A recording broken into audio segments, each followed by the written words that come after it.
TV. Terinya county ma Homa Bay nyakono mgajuan kama Ikruok romo marario mar keto mwandu e county ma Homa Bay sani koro dhi karume mbarany matomboya e boma ma Homa Bay. Romo madhi kaunti aladek kendo chakore ayanga tich ariyo. Kajafom marwa ma Homa Bay aliabich watenda rita kwe county ma Homa Bay bende oyango ni yore magarita kwe osaiki makare e kinde maromono biro timore.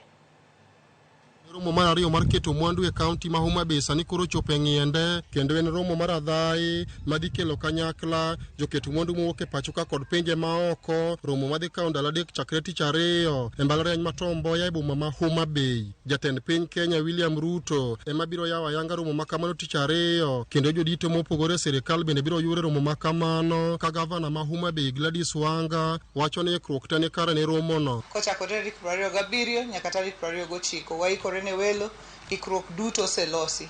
Wan kae gi exhibitors ma chiegni chopo 300 gima ber ni jo exhibitors moa e Homa Bay ka mabe nyocho kelo nyinggi gimbe wasemiyo gi thuolo mondo gibi gimbe ginyis gik ma jo handwa ma oa Homa Bay ka timo mondo piny gimone gik ma watimo dala ka. We expecting His Excellency the President of Kenya, William Ruto, to be here for the official opening ceremony.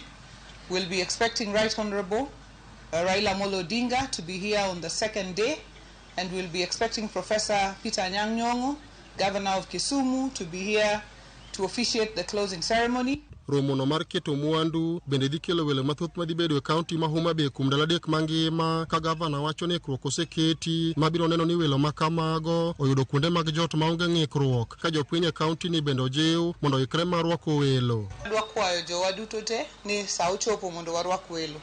Waikre uru mar rwako welo. Waikre uru kik wabeda walos chiemo mondo ji ocham to chulwa pesa. Waik gik mwanyalo uso ne welo mondo wambe wadong gi pesa kae.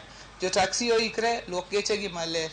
Jo apiko oikre nikech jowuoth dhi bedo mang'eny.